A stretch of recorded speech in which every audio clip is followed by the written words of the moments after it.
terjadi. Kemenangan terjadi Saat datang di altarnya.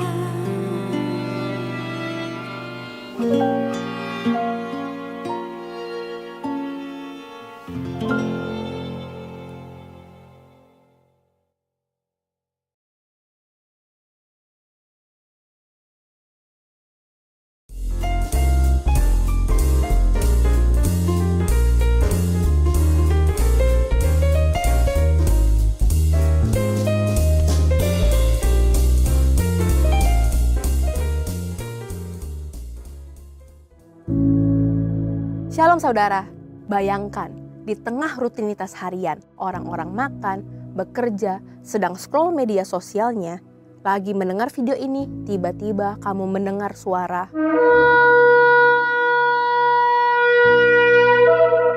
Dalam sekejap semuanya berubah. Tanpa peringatan seperti banjir, gempa bumi yang mengguncang, atau pencuri yang datang di malam hari. Itulah kedatangan Tuhan Yesus yang kedua. Pertanyaannya, apakah kita benar-benar siap? Dalam edisi Voice of Pentecost kali ini, kita diajak untuk merenungkan dan mempersiapkan diri menyambut kedatangannya. Bukan dengan rasa takut, melainkan dengan iman dan pengharapan yang teguh. Ketika berbicara tentang kedatangan Tuhan Yesus yang kedua kali, jemaat terbelah menjadi 3 golongan. Pertama, golongan yang disebut eskatofobia, yaitu mereka yang cuek, tidak peduli, bahkan menolak berbicara soal akhir zaman. Ini adalah ekstrim kiri. Kedua, disebut sebagai eskatomania, yaitu mereka yang terobsesi dengan segala hal terkait akhir zaman. Dan ini adalah ekstrim kanan.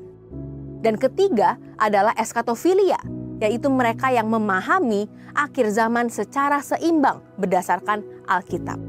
Banyak di antara golongan eskatomania maupun eskatofilia bertanya-tanya, kapankah Tuhan Yesus akan datang kembali? Menanggapi hal ini, Grant R. Osborne, seorang teolog dan pakar perjanjian baru, dalam Zondervan Exegetical Commentary on the New Testament, Matthew menjelaskan bahwa dalam Matius 24 ayat 36-39, Yesus sendiri berkata bahwa tentang hari dan saat itu tidak seorang pun yang tahu. Malaikat-malaikat di surga? Tidak. Anak pun? Tidak. Hanya Bapa sendiri. Ayat ini menegaskan bahwa waktu kedatangannya adalah rahasia sorgawi yang tak dapat diketahui manusia. Karena itu, kita dipanggil untuk senantiasa berjaga-jaga. Seperti banjir pada zaman Nuh yang datang secara tiba-tiba dan membawa penghakiman. Demikian pula, parousia akan mengejutkan mereka yang tidak siap. Dalam literatur Yahudi, pada zaman Nuh, orang-orang hidup dalam ritme kehidupan yang normal. Makan, minum, menikahkan anak-anak mereka, tanpa memedulikan kewajiban mereka kepada Allah seperti yang tertulis dalam Matius 24 ayat 38. Dalam konteks ini, dosa mengakibatkan kurangnya kesadaran. Hal ini terus berlangsung ketika Nuh masuk ke dalam bahtera. Semuanya sudah terlambat. Frasa tidak tahu apa-apa dalam Matius 24 ayat 39 bukan berarti tidak tahu, tetapi menolak untuk memahami. Mereka sengaja menolak tanda-tanda akhir zaman dan hidup seolah-olah semuanya baik-baik saja. Orang-orang inilah yang tergolong dalam kelompok eskatofobia. Orang-orang yang menjalani hidup seolah-olah Tuhan tidak akan pernah datang kembali. Dalam perjanjian baru, di dalam Yakobus 4 ayat 13-14, kita juga bisa melihat pola yang serupa. Orang-orang bekerja, merencanakan bisnis, dan melangkah berdasarkan ritme harian tanpa sedikit pun mempertimbangkan kehendak Tuhan. Tetapi justru di tengah rutinitas yang terlihat normal itulah Anak Manusia, sebagaimana dinubuatkan dalam Daniel 7 ayat 13-14 akan datang. Sebagai penghakiman yang tiba-tiba tanpa tanda yang eksplisit seperti banjir yang melanda di zaman Nuh. Kedatangannya akan mengejutkan banyak orang. Para pengikut Kristus mungkin mampu mengenali tanda-tandanya. Tetapi bagi mereka yang hidup tanpa kesadaran rohani, segala sesuatu akan tampak berjalan seperti biasa hingga akhirnya terlambat. Inilah bahaya dari kelengahan. Ketika hati tidak lagi peka dan hidup tak lagi terarah pada kedatangannya. Yesus juga menggambarkan kedatangannya seperti pencuri di malam hari. Tidak ada waktu untuk persiapan mendadak. Karena itu, dia menasehati murid-murid untuk selalu berjaga-jaga. Kita tidak tahu kapan persisnya pencuri itu datang di jam malam hari. Tetapi kita bukan anak-anak kegelapan yang bingung. Kita adalah anak-anak terang yang selalu siap sedia karena waktunya sudah sangat singkat. Yesus menyadarkan murid-murid tentang akhir zaman, memberi nasihat supaya berjaga-jaga, dan memberi perumpamaan tentang hidup yang berjaga-jaga. Pertama, hidup sebagai pelayan yang bertanggung jawab atas jiwa-jiwa. Matius 24 ayat 45-46 menyebutkan bahwa hamba yang setia adalah yang melakukan tugasnya ketika tuannya datang. Dengan menggunakan karunia dan talenta kita untuk melayani di gereja lokal dalam berbagai bidang seperti pengajaran, musik, pelayanan anak, pelayanan sosial, atau bidang lainnya. Selain itu, bentuk tanggung jawab atas jiwa-jiwa adalah dengan menjangkau dan menggembalakan jiwa-jiwa di KUL, Jesus for Everyone. Kedua, hiduplah sebagai pelayan yang berbuah, tidak hanya menjaga talenta, tetapi mengembangkannya. Caranya, meminta karunia untuk dapat melayani. Kenali karunia yang Tuhan beri, bisa lewat doa, introspeksi, dan feedback dari orang. Latih karunia kita melalui pelayanan, dan kembangkan melalui bimbingan rohani dengan mencari mentor atau membaca buku. Waktu kedatangan Tuhan Yesus sudah sangat-sangat singkat. Kita harus berjaga-jaga dan bersiap menyambut kedatangannya. Jangan terlena dengan aktivitas dan rutinitas sehari-hari tanpa memikirkan kehendak Tuhan. Sebab Dia akan datang kembali dalam waktu yang tidak terduga, seperti air bah dan pencuri malam. Get ready and be prepared, sebab kedatangannya bukan untuk ditakuti, tapi untuk disambut dengan pengharapan. Saudara, untuk penjelasan lebih lengkap dari tim teologi kami, silakan buka link yang ada di atas atau scan QR Code yang tersedia. Tuhan Yesus memberkati.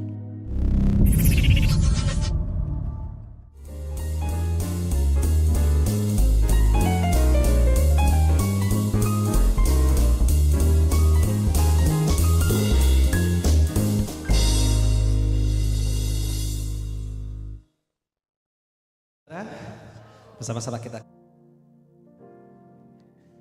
Tiada pernah ku ragukan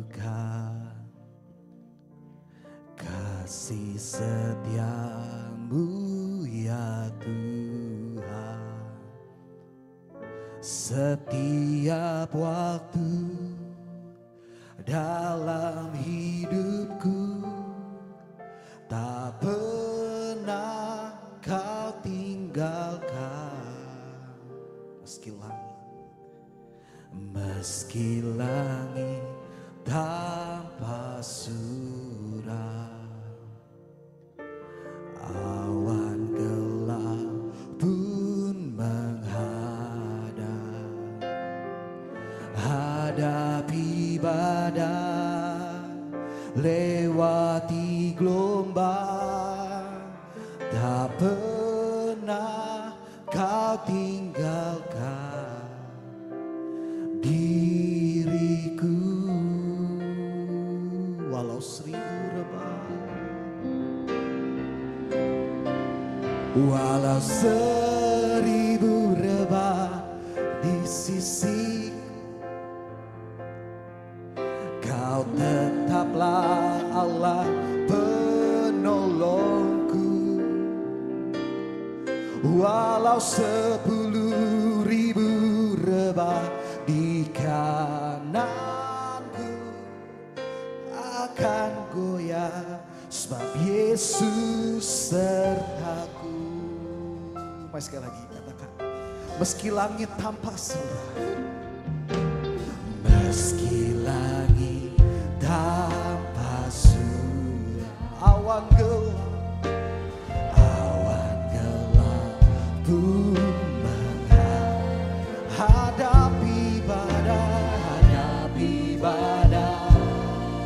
lewati gelombang, tak pernah kau tinggalkan diriku,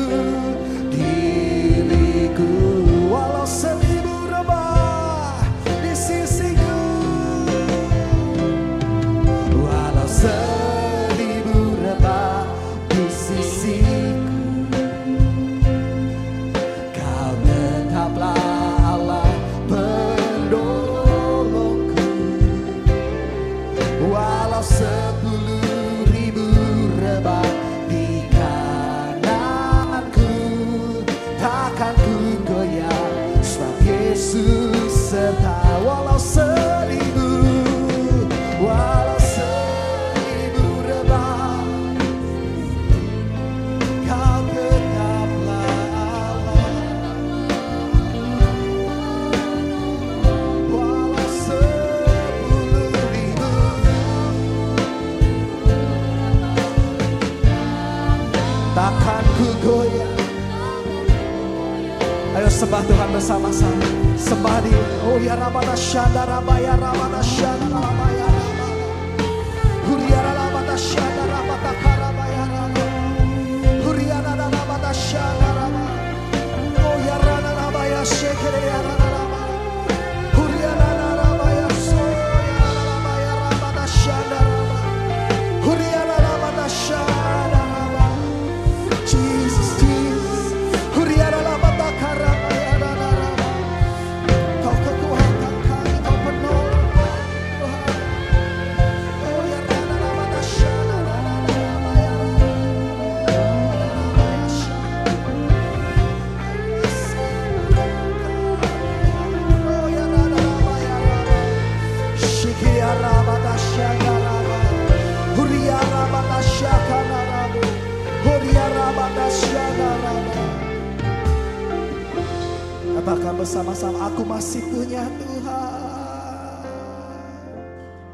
Aku masih punya Tuhan, punya pengharapan. Aku tetap beriman Tuhanku, Yesus kekuatanku, Yesus kekuatanku. Katakan aku masih punya Tuhan. Mari kita bangkit berdiri bersama-sama. Kita katakan bersama-sama, aku masih punya Tuhan. Aku tetap beriman, aku tetap beriman Tuhanku, Yesus kekuatanku, Yesus kekuatanku. Aku masih punya, aku masih punya Tuhan. Saya mengundang nama Bunda Charles Jonan.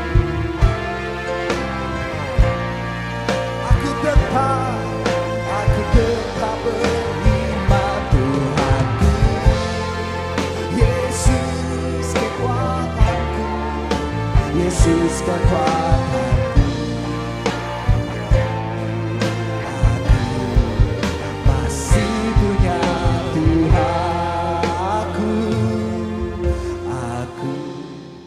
Masih punya Tuhan, oh, aku masih punya Tuhan.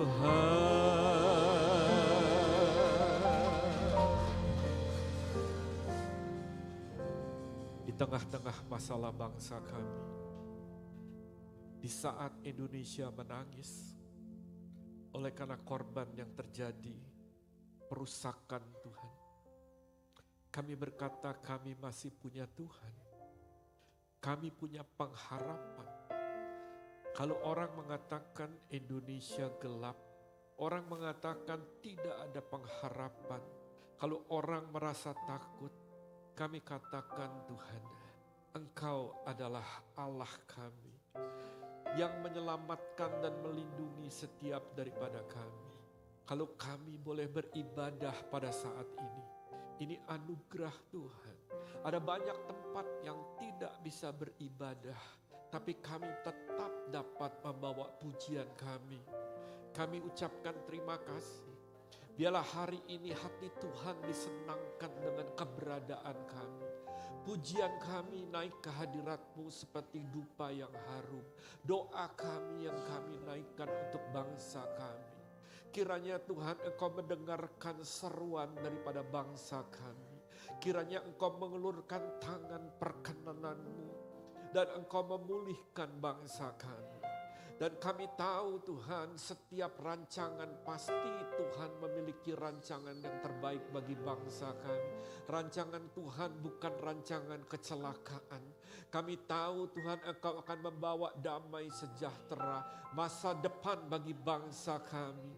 Kalaupun ada tangan-tangan yang ingin hancurkan Tuhan persatuan dari bangsa kami. Kami patahkan setiap rencana-rencana yang jahat di dalam nama Tuhan Yesus Kristus. Dan kami berdoa untuk keamanan, untuk aparat TNI dan Polri Tuhan dapat mengendalikan situasi. Dan kami berdoa untuk pemerintah kami dapat bertindak dengan bijak. Legislatif, yudikatif Tuhan. Mereka masing-masing Tuhan dapat menahan diri mereka. Mereka mendengarkan aspirasi yang sedang naik Tuhan. Di tengah-tengah gelombang-gelombang gelora yang ada. Kami berdoa biarlah damai Tuhan turun. Biarlah kasih Tuhan turun. Terima kasih untuk hari ini. Izinkan kami boleh duduk Tuhan dan mendengarkan firman-Mu. Urapi kami semua. Terima kasih Tuhan, kami percaya Tuhan, kami masih punya Tuhan. Aku masih punya Tuhan, punya pengharapan. Aku tetap beriman, Yesus kekuatanku, Yesus kekuatanku.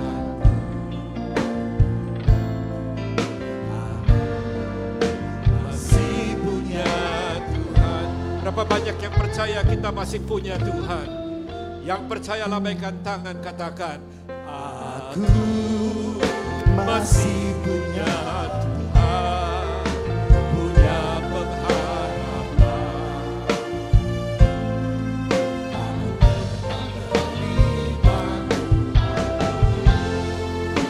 Yesus kekuatan, Yesus kekuatan.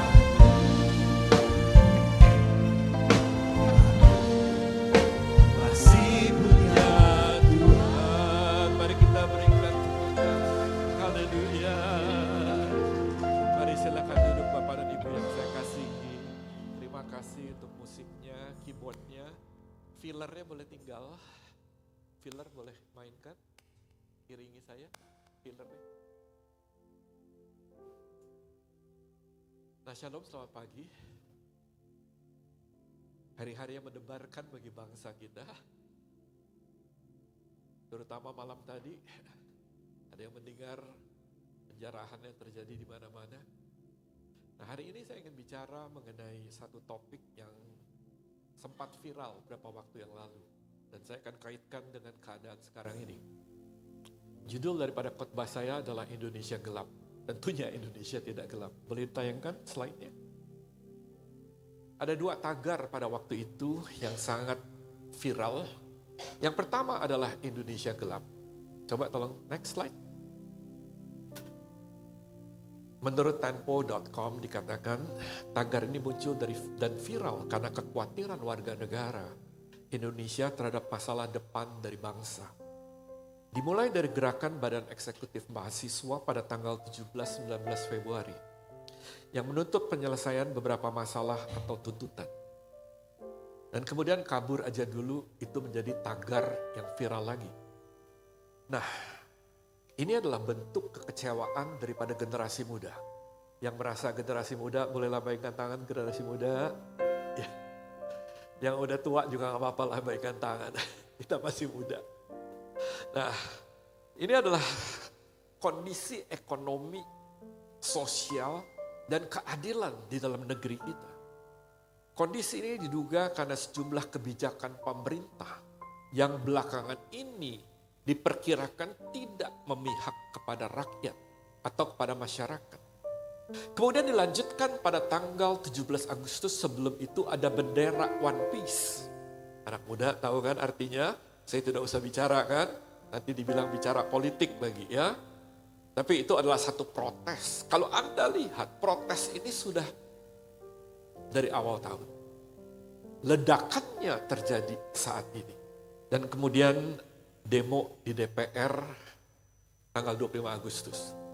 Oleh karena ada rencana katanya kenaikan gaji. Tetapi sebenarnya kalau kita simak tidak ada kenaikan gaji. Entah siapa yang bisa mengipas hal ini mengatakan ada kenaikan gaji. Mereka telah menerima segala hal-hal yang seperti yang sekarang ada. Tetapi itu menjadi pemicu.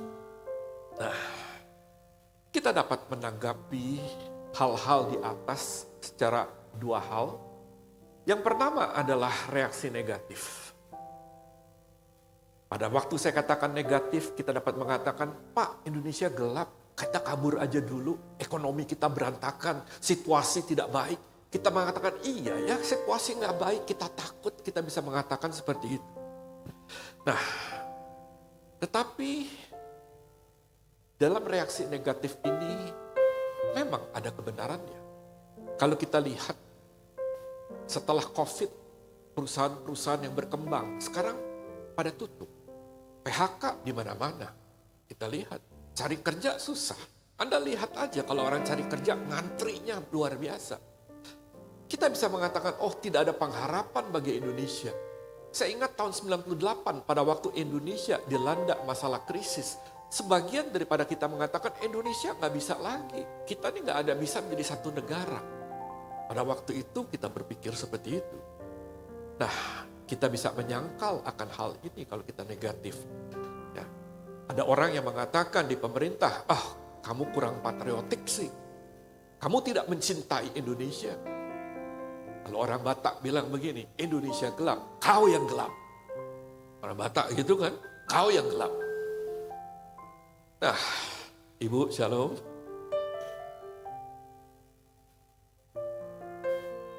Beberapa wakil rakyat, kita lihat, menanggapi, meresponi hal ini.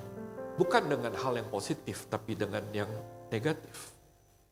Nah, kita tahu oleh karena ucapan daripada seorang wakil ketua DPR yang menyulut semuanya ini terjadi. Matius 12 ayat 36 sampai dengan 37 mengatakan, tapi aku berkata kepadamu, setiap kata sia-sia yang diucapkan orang harus dipertanggungjawabkannya pada hari penghakiman. Karena menurut ucapan engkau akan dibenarkan, menurut ucapanmu pula engkau akan dihukum. Artinya apa? Artinya begini, hati-hati dengan perkataan. Hati-hati dengan lisan ucapan. Hati-hati dengan apa yang kita ingin katakan. Karena setiap perkataan kita punya konsekuensi. Kalau dalam masalah kerusuhan kita bicara bakar, maka orang akan bergerak menimbulkan kerusuhan. Perkataan kita yang menyebut orang itu bodoh, tolol, akan punya konsekuensi. Tapi kita juga dapat menanggapi hal ini dengan reaksi positif. Setiap kritikan kita dapat bisa terima, dan itu akan mengubah kita agar kita bangkit. Ya. Dan kita akan ingin merubah situasi yang tidak baik menjadi baik.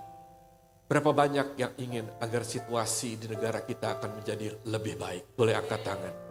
Aku masih punya Tuhan, punya pengharapan. Aku tetap beriman Tuhanku, Yesus Yesus kekuatanku, Yesus kekuatanku. Aku masih punya Tuhan. Percayalah, kita masih punya Tuhan.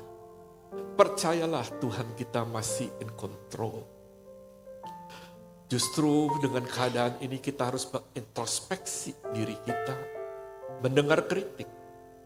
Anda lihat tagar-tagar itu sudah mulai muncul di awal tahun. Yang menyatakan frustrasi, yang menyatakan keadaan yang ingin disampaikan. Tapi seringkali telinga kita tidak mendengar.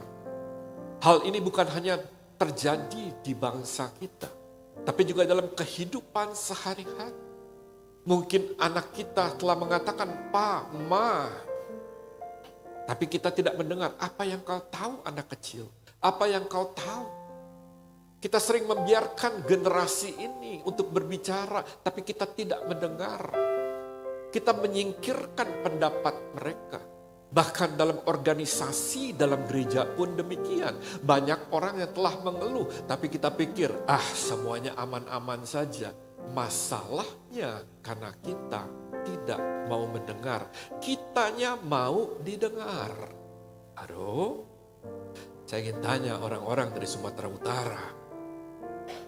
Biasanya mau didengar atau mendengar? Orang Sumatera Utara biasanya harus bicara dia. Kalau tidak bicara, saya ingat satu kali, saya ke Tarutung berkhotbah di gereja HKBP pada waktu itu. Setelah selesai, dan kemudian ada sesi tanya jawab. Saya berkata gini, Pak Pendeta Tampu Bolon, Pak Pendeta, bagaimana tanya jawab? Tenang Pak Charles. Dia panggil Pak Charles di sana, tenang. Bertanyalah mereka. 1, 2, bagaimana Pak? Dijawab, tenang Pak Charles. 3, 4, semua didengerin. Lalu dia bilang begini, Pak Charles, kalau mereka tidak dengar, marah mereka. Dengarkan saja. Setelah itu dia lihat jam. Saudara-saudara, karena jam 12 kita harus break makan. Selesailah sudah, tidak perlu dijawab Pak Charles. Itu orang mata. Kita kadang-kadang perlu mendengar. Kita kadang-kadang ingin didengar. Ya. Ada seorang pejabat mengatakan bahwa kritik-kritik itu merupakan tantangan. Seorang wakil rakyat yang muncul, yang berani muncul, mengatakan bahwa kritikan ini menjadi masukan bagi anggota DPR lainnya. Dan anggota DPR agar menjaga lisan, perkataannya. Jangan gampang-gampang mengatakan hal. Saya ingin katakan setiap daripada kita harus dituntut akan perkataan kita. Yang ketiga sebagai umat Kristiani yang kita dapat lakukan adalah berdoa. Bilang kiri kanan, doa. Saya ingin tanya, waktu lagi rame-rame nonton TV atau doa?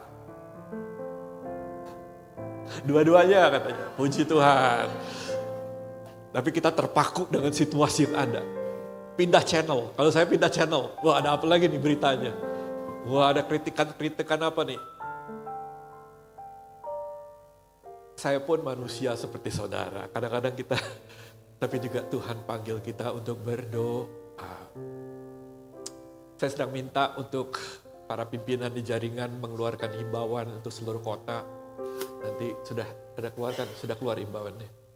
Untuk setiap kota agar berdoa bagi bangsa kita. Agar berdoa untuk mengusahakan kesejahteraan kota, itu yang pertama. Yang kedua berdoa untuk para pemimpin gereja. Yang ketiga untuk persatuan Indonesia, karena negara ini sedang dipecah-pecahkan. Kita gak ingin Indonesia dipecah-pecahkan, amin.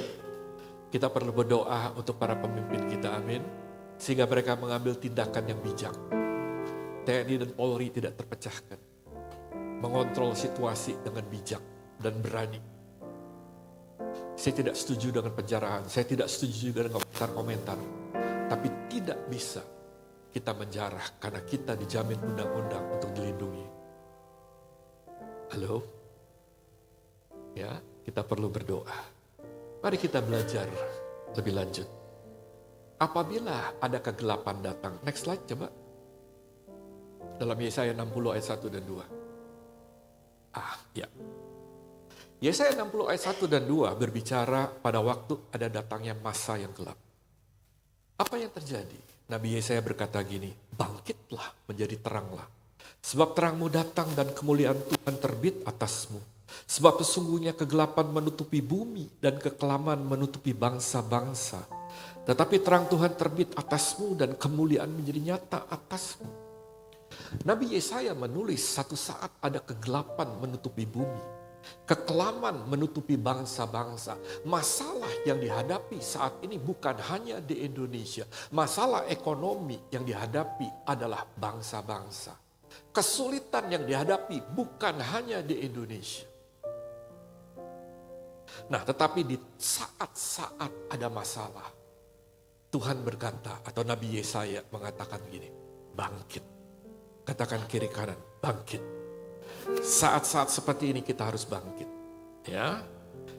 Kenapa kita harus bangkit? Karena Allah adalah terang. Dan apabila Allah itu tinggal di dalam diri kita, maka kita akan memancarkan terang Kristus. Tuhan Yesus mengatakan, bukan saya yang mengatakan, engkau adalah garam dan terang dunia. Yang berarti setiap saudara yang ada di tempat ini adalah terang. Nah, bagaimana kita membangkitkan terang kita? Kita bisa menyinari sekeliling kita. Nah, Matius 5 ayat 16 mengatakan demikian. Demikianlah hendaknya terangmu bercahaya di depan orang, supaya mereka melihat apa? Perbuatanmu yang baik dan memuliakan Bapa yang di surga. Bagaimana kita bisa menjadi terang? Pada waktu orang ada di dalam ketakutan, kita memberikan kekuatan. Bisa katakan amin. Pada waktu orang memberikan pertolongan, kita akan mengulurkan tangan kita. Pada waktu orang mengalami masalah-masalah, kita menjadi berkat. Justru pada masalah-masalah seperti ini, pada waktu keadaan gelap, kita diminta untuk bangkit dan menjadi terang. Agar kita tidak terpuruk, kita tidak menyesali nasib. Kita tidak mengatakan, oh gak bisa ini, kita gak tahu harus ngapain. Justru Tuhan berkata begini, aku adalah Immanuel, aku menyertai setiap daripada saudara. Dan mengatakan, aku adalah Tuhan yang diam di dalam dirimu. Perbuatanmu akan dilihat. Justru pada saat ini orang dalam ketakutan, kita harus memberikan penghiburan. Kalau orang mengkritik pemerintah, kita berdoa untuk pemerintah. Pada waktu orang melakukan kekerasan, kita melepaskan kasih kita. Pada waktu orang mengatakan tidak ada pengharapan, kita katakan kita masih punya pengharapan. Karena apa? Aku masih punya Tuhan, punya pengharapan. Aku tetap beriman Tuhanku, Yesus kekuatanku, Yesus kekuatanku. Aku masih punya Tuhan. Justru dalam keadaan seperti ini, perbuatan kita akan menjadi terang. Saya perlu drummernya aja. Supaya mereka melihat perbuatan kita dan memuliakan Tuhan. Orang mengatakan Indonesia gelap. Kita bisa melihat dari sisi, thank you, sisi yang positifnya, bukan negatifnya. Jika saat orang mengatakan tidak ada pengharapan, kita katakan ada pengharapan. Pada waktu orang katakan penuh dengan kekacauan yang ada, kita katakan damai. Justru pada saat itu kita diminta untuk melakukan hal-hal seperti jadilah berkat bagi keluarga kita, berkat bagi lingkungan kita. Jadilah berkat atas kota dan bangsa kita. Jangan menambah masalah atas bangsa kita. Perbuatan baik bukan hanya materi, tapi perbuatan baik adalah tindakan kita. Kasih yang kita berikan, pertolongan yang kita berikan, tenaga pikiran. Biarlah situasi yang seperti ini menjadi dorongan bagi kita untuk berdoa lebih sungguh-sungguh lagi. Untuk memeriksa diri kita. Untuk kita meluruskan hal-hal yang tidak berkenan. Saudara berkata gini, Pak, tapi apa yang saya bisa lakukan? Saya ingin cerita. Soal menolong itu bukan urusan soal uang saja. Ada seorang teman saya, Pak Eko Nugroho dari Dreamlight Studio. Dia adalah orang yang suka membuat film-film maupun reality show. Satu hari di dalam gereja dia melihat ada seorang wanita dan memberikan uang sekedar ke dalam kantong diakonia. Dan Eko tahu kalau wanita itu adalah orang yang sangat-sangat kekurangan. Setelah kebaktian, Eko bertanya, Ibu, kenapa Ibu pada waktu ada persembahan tambahan diakonia, bukan hanya kolektor tapi ada tambahan lagi, Ibu kasih. Sedangkan Ibu sendiri kan butuh. Ibu ini bilang begini, Nah Eko kan belum pernah merasakan susah. Kalau ibu tuh sering merasakan susah, sering tidak bisa makan. Sehingga kalau ibu punya uang 1.000, 2.000, ada kesempatan untuk ibu membantu orang-orang yang susah. Ibu akan taruh uang. Itu memukul hati Eko. Lahirlah program Tolong. Yang generasi tua tahu mengenai reality show ini. Tahu ya Bu ya? Nah saya ingin bertanya. Acara tolong itu, yang menolong itu orang kaya atau orang miskin? Kebanyakan.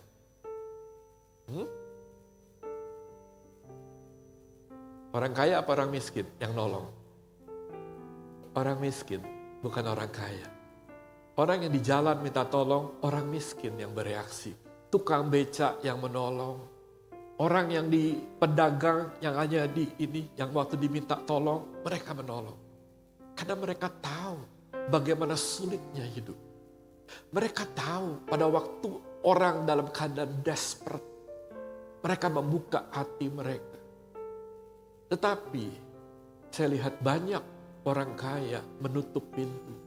Gak ada yang mau mengulurkan tangan. Mungkin kita seperti yang di dalam firman Tuhan katakan, ada seorang yang dimana dipukuli, dirampok. Imam Lewi datang melewati. Hanya orang Samaria yang baik hati. Kita sering melihat hal-hal di sekeliling kita gak peduli. Hati kita sudah sering melihat akan hal tersebut. Saudara, untuk bisa menolong orang, saudara tidak perlu menjadi kaya. Tapi Tuhan melihat hati saudara. Tuhan dapat melimpahkan berkat untuk saudara. 5 roti, 2 ekor ikan, 2 ekor. Tuhan dapat lipat gandakan. Percayalah, kalau saudara mau menjadi berkat, saudara bisa. Aku masih punya Tuhan, punya pengharapan.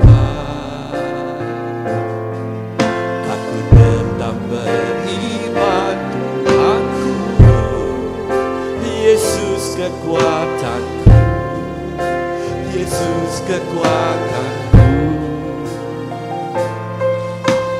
Aku masih punya Tuhan. Saudara, apabila kita membantu orang-orang yang memerlukan pertolongan. Amsal 19 ayat 17 mengatakan demikian. Siapa yang menaruh belas kasihan kepada orang yang lemah. Orang yang lemah, bukan orang yang miskin yang lemah. Memiutangi Tuhan yang akan membalas perbuatannya itu.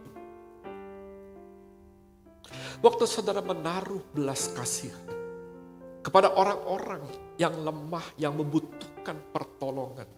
Sebenarnya kita sedang memiutangi Tuhan. Dan Tuhan, percayalah, akan membalas setiap perbuatan kita. Bisa kita katakan amin. Justru di situ kita menjadi terang. Pada saat kegelapan kita akan bangkit dan bangun kembali. Dan kita tidak akan menyerah. Amsal 24 ayat 16 mengatakan sebab 7 kali orang benar jatuh namun ia bangun kembali. Tetapi orang fasik akan roboh dalam bencana. Pada waktu keadaan tidak baik, kita pun akan menjadi tidak baik. Ya apa ya? Halo? Karena keadaan seperti itu. Keadaan ekonomi seperti itu. Dunia seperti itu.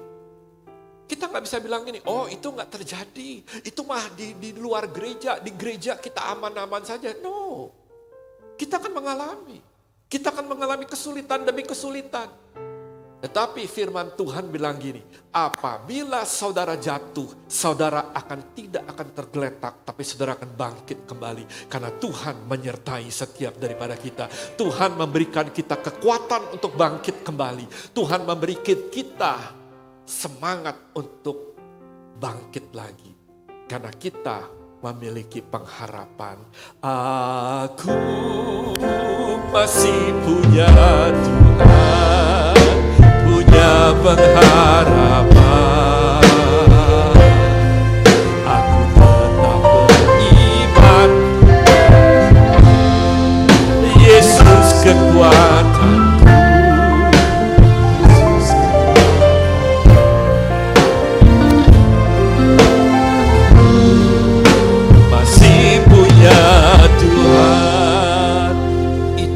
Membedakan kita dengan orang-orang dunia. Kita bisa jatuh tapi kita akan bangkit kembali. Kita tidak akan menyerah. Bisa katakan amin. Di saat-saat sulit akan datang. Yang saya katakan cukupkan dirimu. Cukupkan dirimu. Ibrani 13 ayat 5 katakan janganlah kamu menjadi hamba uang. Cukupkanlah dirimu dengan apa yang ada padamu. Karena Allah telah berfirman, aku sekali-sekali tidak akan membiarkan engkau. Dan sekali-sekali aku tidak akan meninggalkan engkau. Banyak daripada kita tidak bisa mencukupkan diri kita. Karena kita mau lebih dan lebih lagi. Itu adalah sifat daripada manusia. Kita gak pernah puas. Seberapa besar gaji saudara, saudara akan punya tendensi, akan punya lebih lagi. Saya ingat, ada seorang yang sekarang jadi konglomerat, istrinya cerita sama saya. Nah istrinya bilang begini, saya panggil dia Ci, dan suaminya Ko. Dan ibu ini bilang gini, Charles, waktu suami saya dan saya kerja pada waktu itu, dia bilang gini, kalau kita dapat $1 juta, kita akan berhenti bekerja. Ternyata kehidupan mereka dapat $1 juta. Setelah 1 juta mereka bilang gini, nanti ya kalau kita punya 5 juta ya. 5 juta sampai 10 juta. 10 juta, 20 juta. Sekarang hartanya triliunan. Triliun. Jadi salah satu 50 orang terkaya di Indonesia. Namanya ada di situ. Perusahaannya besar-besar. Dia tidak pernah berhenti dan tidak pernah merasa cukup. Itu adalah sifat daripada manusia. Dia berhenti pada waktu kesehatannya sudah tidak mungkin lagi. Kupingnya sudah tidak mendengar. Dia malas ketemu orang. Saya tanya, kemana kok itu?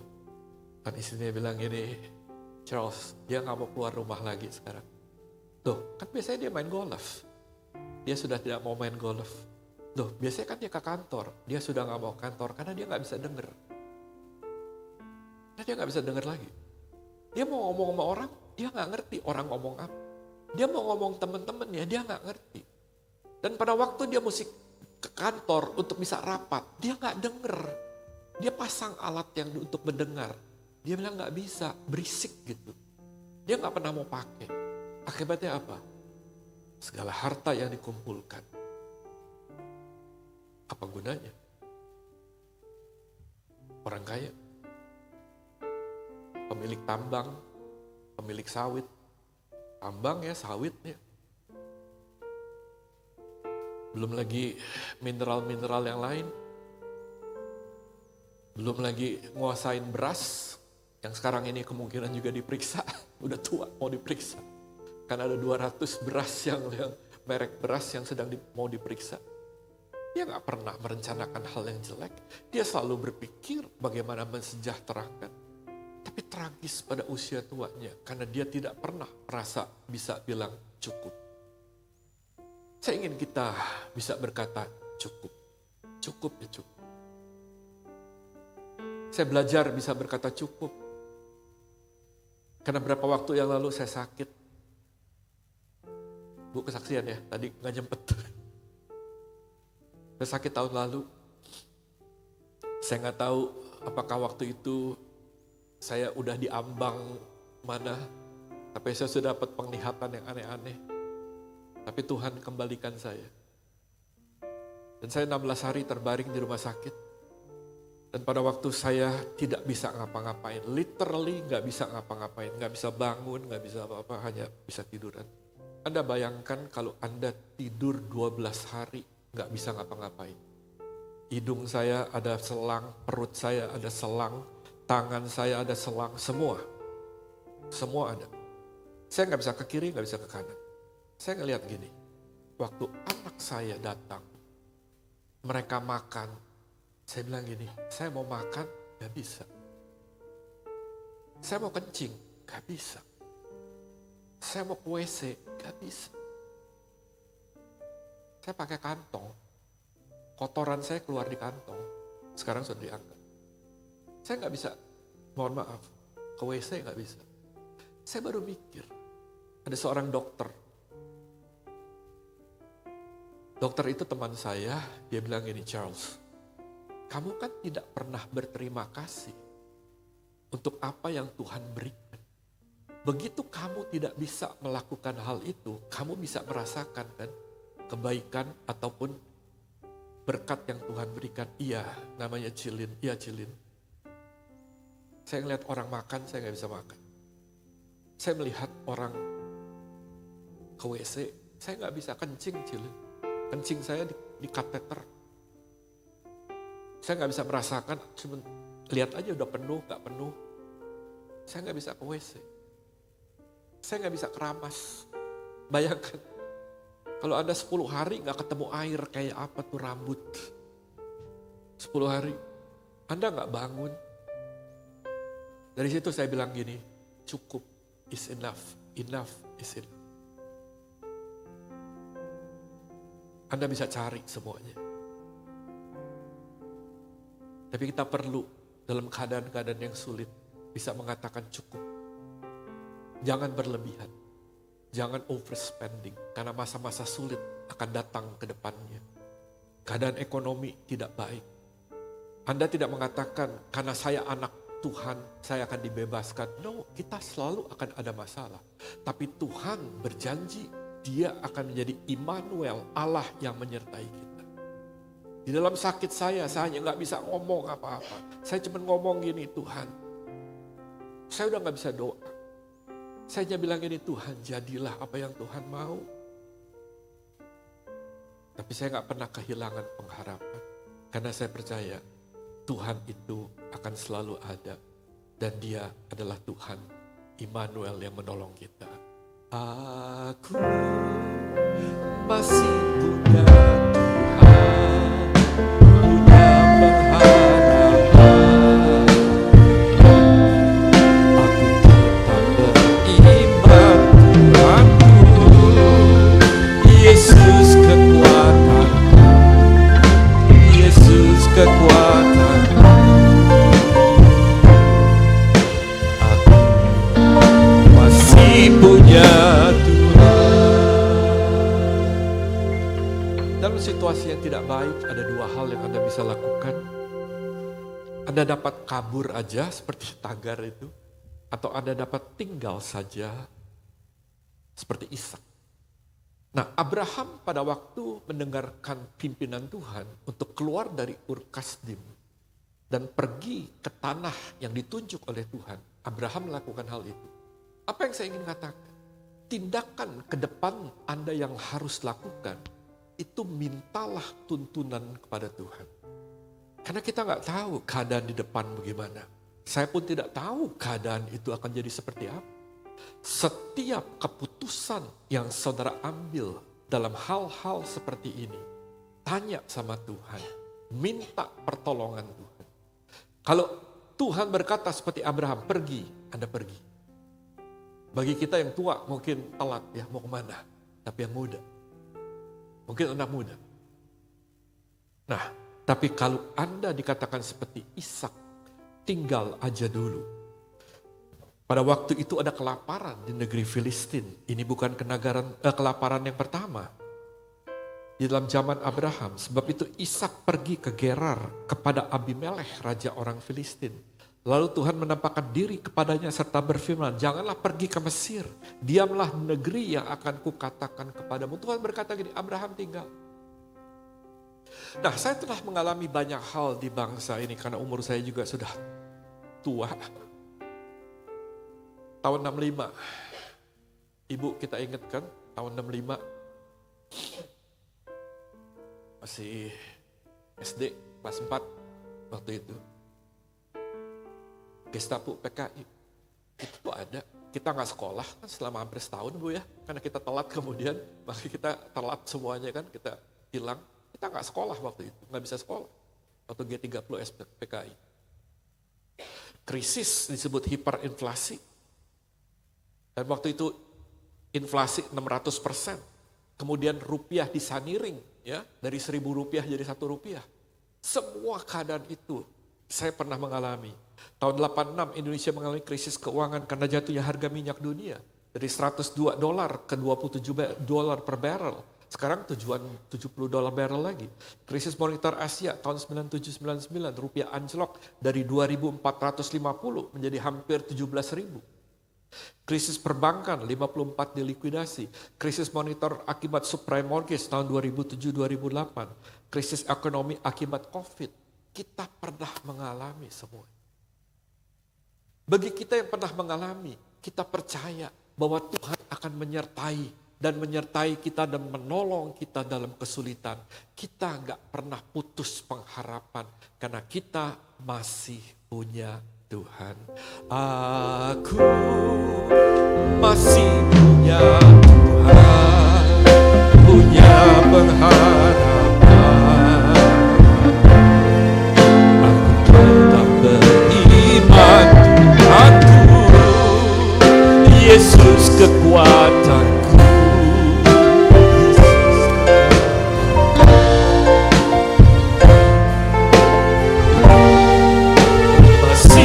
Ya Tuhan, rancangan Tuhan gak pernah sama dengan rancangan kita. Rencana Tuhan gak pernah sama dengan rencana kita.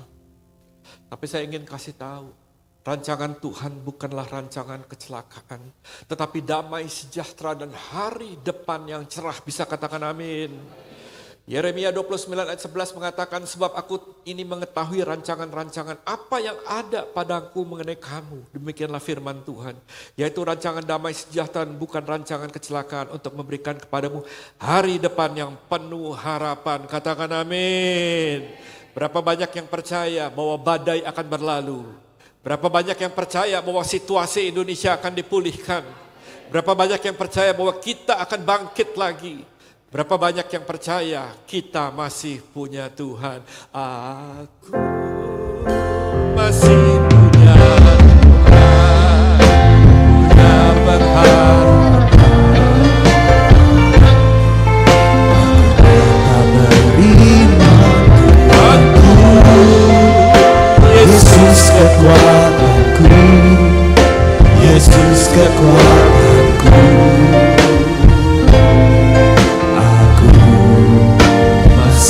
Punya Tuhan. Mari kita bangkit berdiri.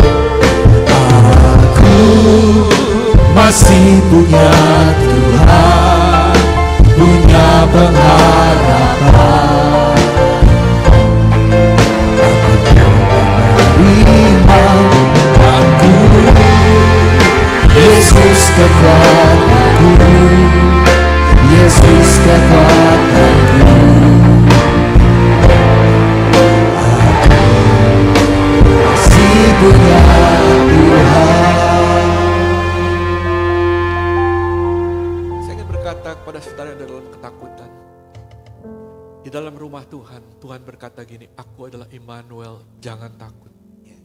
Anda pulang dari tempat ini, Anda gak perlu takut. Dia adalah Raja Damai, Dia akan memberikan damai kepada setiap daripada saudara. Dia akan menyertai dan melindungi saudara. Apabila saudara mengalami kegagalan, keterpurukan, saya katakan gini, bangkit, jangan pernah menyerah. Karena Tuhan kita adalah Allah yang besar, Dia akan menyertai dan menolong kita. Anda yang merasakan kepahitan, keputusasaan, ketidakmampuan, percayalah akan janji Allah, percayalah akan Dia. Tahun 98, gedung kami dibakar habis. Serangan itu datang bertubi-tubi. Kami telepon ke Polsek pada waktu itu, penjagaan dikirim 20-30 orang. Pagi hari sudah diserang. Kemudian datang lagi, kita minta bantuan tambahan. Mereka mengatakan tidak ada, Pak. Kami telepon ke pihak-pihak tertentu, bukan polisi. Mereka katakan gak ada kesatuan, Pak. Jakarta kosong pada waktu itu. Kita gak tahu di mana ada kesatuan. Dan masa bergerak. Kita tahu masa itu bergerak. Tapi semua kita gak bisa apa-apa. Yang kita tahu semua sudah habis dijarah. Gedung habis dibakar. Yang kita bisa lakukan, ya bergantung pada Tuhan. Saya bisa jadi saksi sejarah tahun 98. 10 tahun kami harus membangun. Dari awal lagi. Oleh karena kami kehilangan. Waktu itu hutang. Kita juga gak bisa bayar. Asuransi kurang untuk bisa bangun lagi. Hal bertubi-tubi. Tapi percayalah, kita boleh jatuh 7 kali, kita tidak akan tergeletak. Amin. Karena kita masih punya Tuhan. Aku masih punya Tuhan.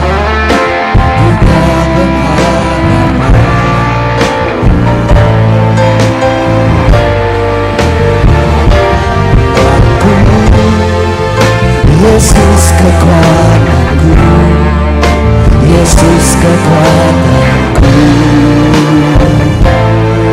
Aku masih punya Tuhan. Mari sekali lagi dengan iman kita katakan, aku masih punya Tuhan. Saya bilang Ibu Gembala,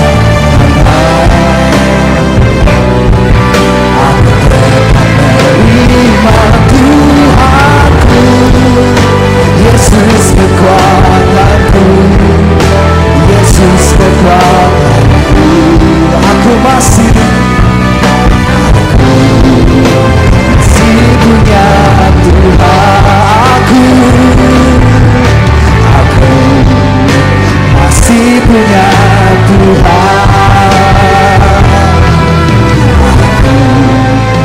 Masih punya Tuhan. Yang merasa masih punya Tuhan, sorak-sorenya yang lebih dahsyat lagi. Katakan haleluya.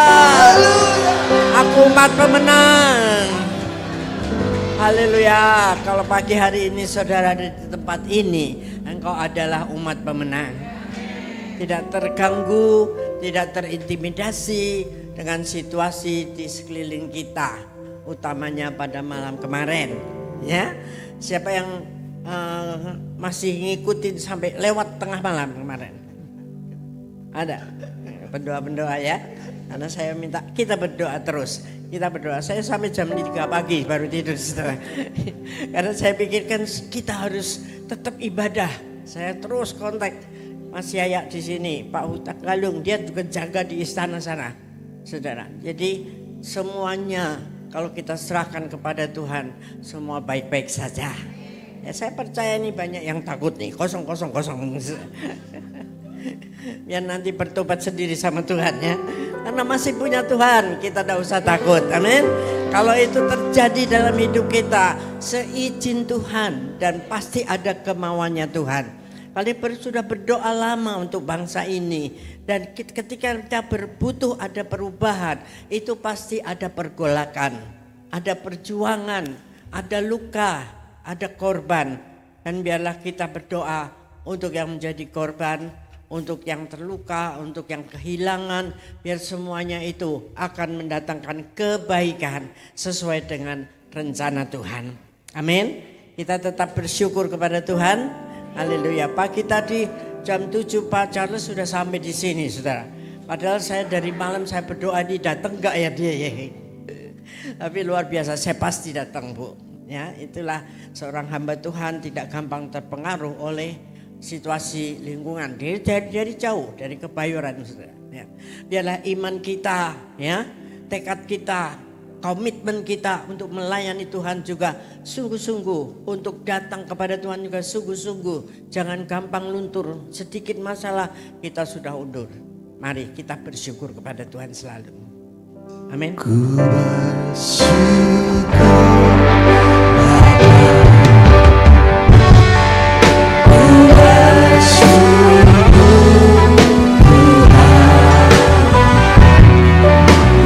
kasih setia di dalam hidupku. Ku bersyukur,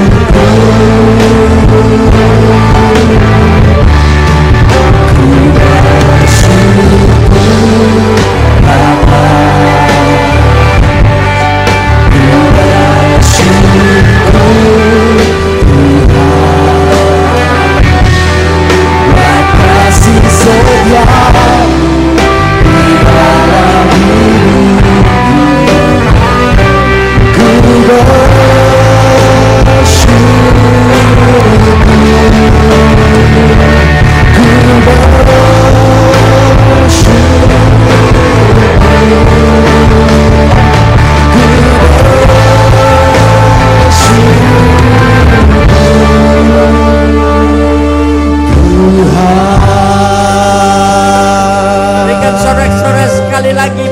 bersyukur kepada Tuhan. Terima kasih Tuhan untuk setiap hal yang boleh terjadi dalam kehidupan kami. Dan tetap kami terus bersyukur kepadamu. Hari ini juga kami bersyukur kami boleh beribadah dengan baik, dengan perlindungan, dengan kasih Tuhan, dan kami mendapatkan kekuatan yang baru. Dan kami juga boleh berdoa bersama-sama untuk bangsa, untuk negara yang kami cintai ini. Sekarang persiapkanlah hati kita untuk membawa pulang berkat Tuhan, damai dan sejahtera Tuhan yang berlimpah-limpah, kekuatan yang baru daripada Allah Bapa di surga. Dan terus kita berjanji makin dekat, makin intim dengan Tuhan dari hari ini sampai Tuhan datang kembali. Tetap setia. Haleluya. Amin. Selamat hari Minggu. Tuhan memberkati. Bapak Ibu Saudara, kita bersatu di sejenak mengucap syukur atas ibadah pagi siang hari ini.